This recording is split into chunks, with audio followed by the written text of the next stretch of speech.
Ma mort a fait la une des journaux. Mon mariage est devenu mes funérailles.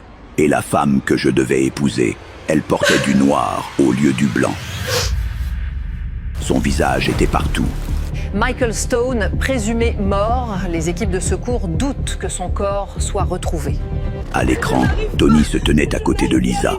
Lisa, celle qui devait devenir sa femme, celle qui avait choisi sa robe de mariée 3 semaines plus tôt. Elle pleurait dans les bras de son frère. Michael était comme un frère pour moi.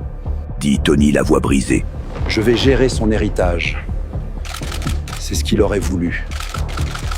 Michael regardait depuis l'ombre d'une ruelle. Pauvre Tony. Pauvre Lisa. Ils doivent souffrir autant que moi. Il se déguisa en sans-abri. Barbe, vêtements sales, regard vide. Il entra dans un refuge près de son entreprise. La première nuit, un homme lui vola ses chaussures pendant qu'il dormait.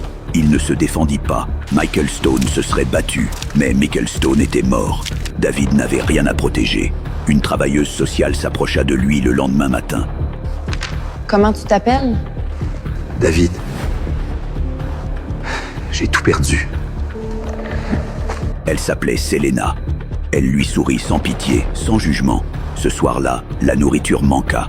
Elle lui donna son propre sandwich. Personne ne lui avait jamais donné quelque chose dont ils avaient besoin eux-mêmes. Il commença à observer son entreprise de loin.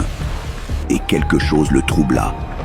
Tony, sa transition vers le pouvoir, trop fluide, trop rapide, trop préparée, comme s'il savait que je ne reviendrais pas. Je cherchais des ennemis à l'extérieur. Je n'avais jamais pensé à regarder ceux qui dormaient sous mon propre toit.